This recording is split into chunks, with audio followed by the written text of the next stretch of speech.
Every month that envelope shows up, and the number on it only ever climbs.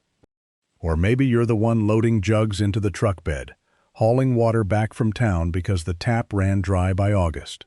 Some folks got told the only fix was a drilled well, and they wrote a check for a hefty sum to a rig that showed up, punched a hole, and drove off. That's the deal most people accept. Pay the utility, pay the driller, or haul it yourself till your back gives out. Water's the one thing you can't skip, so you pay whatever they ask.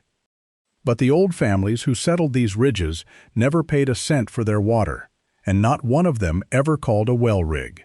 They used a setup that cost about $50 to put together, and in this video, I'll break down exactly how it works and show you step by step how to build it yourself. It kept running through the driest summers on record. But before I show you a rig, you've got to understand just how much everybody else is paying for the exact same water. Start with the drilled well, since that's what everybody points you toward. Around here, that runs into real money, and the price climbs with every foot they have to go down.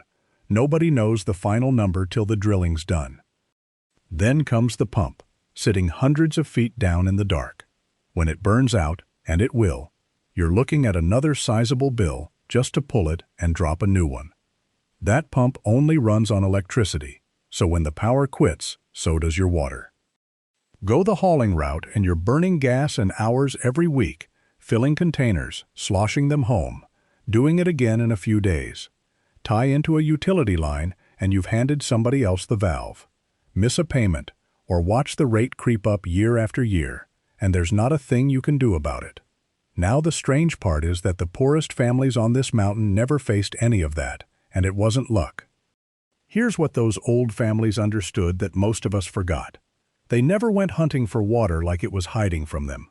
They learned to see where it already was, sitting right there in plain view for anybody who knew the signs. Because water's always on the move.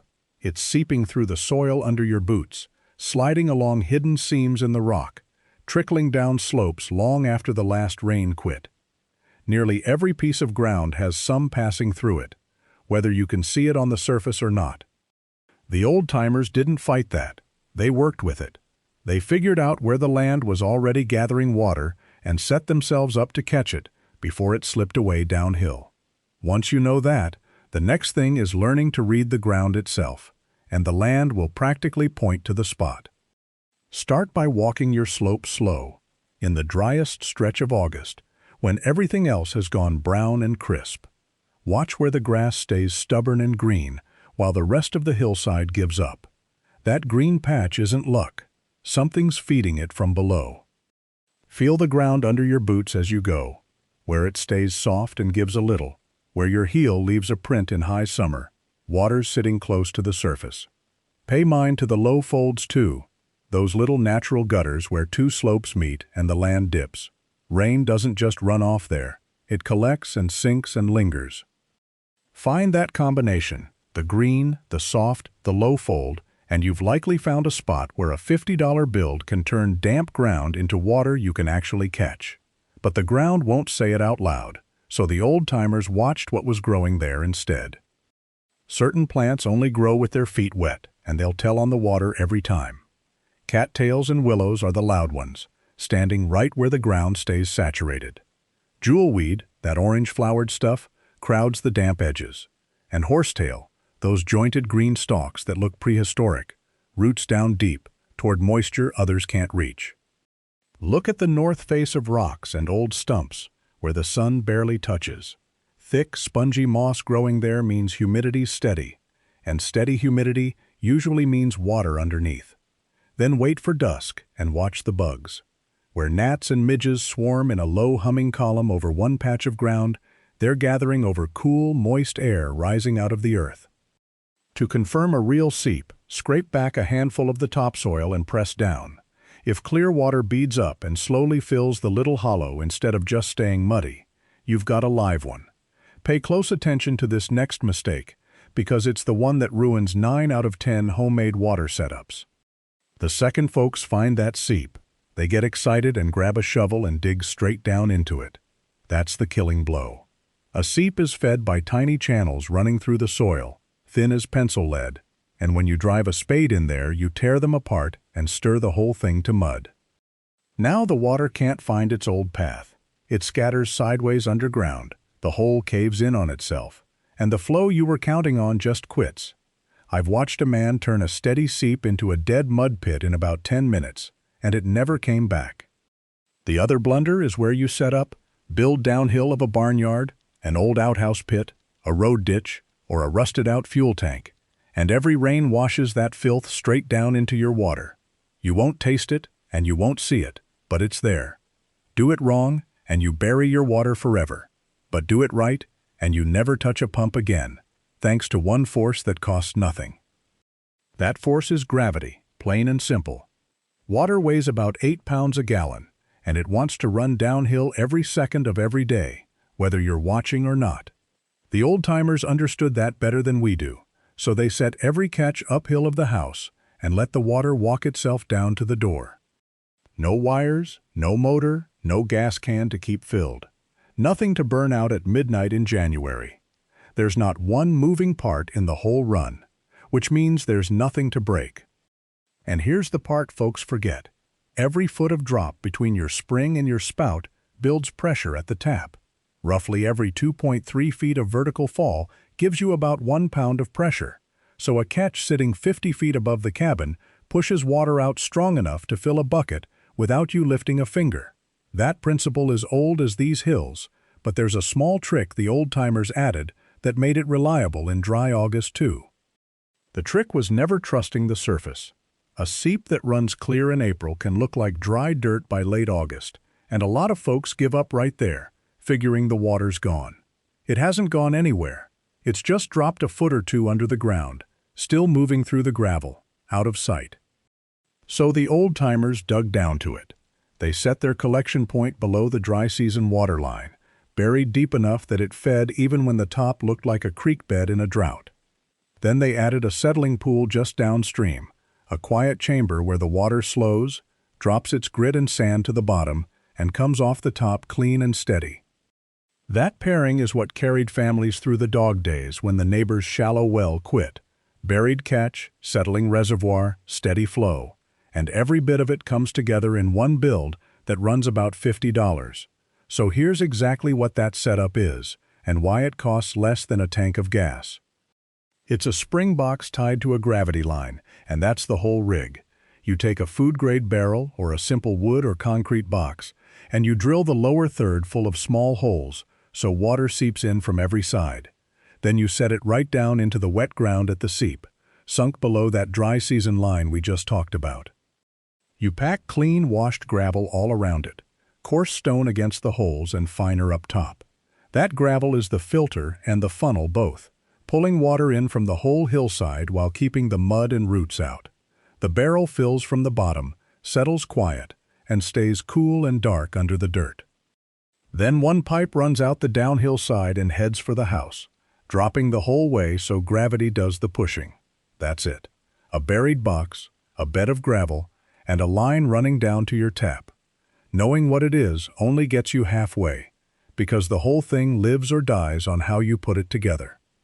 Here's the whole shopping list. A food-grade container, about 20 gallons, runs $15 to $20.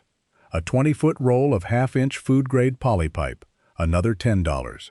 A bag of clean gravel, some stainless screen off a roll, and a couple barb fittings and hose clamps. Total lands right under $50, and half of it you might already have in the shed. Now the build. You dig into the seep uphill, right where the ground stays wet, down till you hit that steady trickle.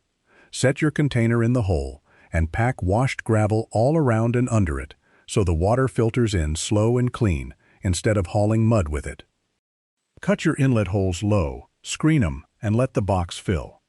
Then run your poly line out the bottom and downhill to your tap, keeping a steady drop the whole way, even a couple inches per foot. Gravity does the rest. No pump, no power, no bill. Get it running, and you'll have water, but whether it's water you'd actually drink comes down to what happens next. First job is keeping junk out of the box. That stainless screen over every inlet stops leaves, frogs, and the critters that'll crawl in looking for a cool drink and die in there. Fine mesh, quarter-inch or tighter, and check it now and again. Next, look at the ground above your catch. You want it sloped away, a little berm or a shallow ditch that sends rain runoff around the box instead of dumping muddy surface water straight in. The water you want comes up from below, clean. The water you don't comes off the top after a storm. Inside, let the box do a settling step. Silt sinks to the bottom and stays there while the clear water rises to your outlet, which sits a few inches up off the floor. Add an overflow pipe near the top so the box keeps flushing itself and never goes stagnant. Clean-looking water isn't the same as safe water, and that last gap is easy to close. Clear as it looks, that water came out of the ground, and the ground holds things you can't see. Run it through a sediment pre-filter first to catch the fine grit, then through a gravity filter rated for bacteria and protozoa, the same kind backpackers trust. No filter handy. A hard rolling boil for 1 full minute kills what's living in there. The real risks are Giardia and Cryptosporidium from animal traffic uphill, and if there's old farming or mining near you, nitrates or metals that no filter on your porch will catch. That's when you spend $20 to $50 on a mail-in water test. One test tells you what you're actually drinking, and it's cheap next to a week laid up sick. Do it right, and you've got running water for the price of a dinner out. There's just one thing that can shut a gravity setup down cold, and on this mountain, it shows up every winter. Cold's the one thing that'll beat a gravity line, because still water in a pipe freezes solid and splits it right open. The fix the old-timers used costs you nothing but a little digging. Bury the run below the frost line, and the cold never gets to it. Once that pipe's under the frost, the ground itself holds it near 45 degrees Fahrenheit all winter long. Then give it a job. Leave the tail end cracked just enough for a pencil-thin trickle, day and night. Moving water can't freeze, so that little bit of waste buys you a line that runs in January, when everybody else is hauling buckets. Catch the overflow in a trough for the animals, and you've wasted nothing. Pack the collection box with straw, foam board, or old wool, and cap it so the wind can't get in. Put all of it together, and you end up with something most people spend thousands chasing. So here's what you've really got. A box you can build for around $50, and we'll show you exactly how to do it. Add gravity that never sends a bill, and an eye for reading the land. And between them, they'll hand you running water almost anywhere it's hiding. And the proof's still out there. Walk these hollows and you'll find spring boxes older than the cabins near them. Moss on the stone, water still coming through cold and clean. Nobody's touched some of them in 50 years, and they haven't quit. That water was here long before the power lines, and it'll be here after. If you want more of the old mountain ways that still hold up, stick around and come along for the next one.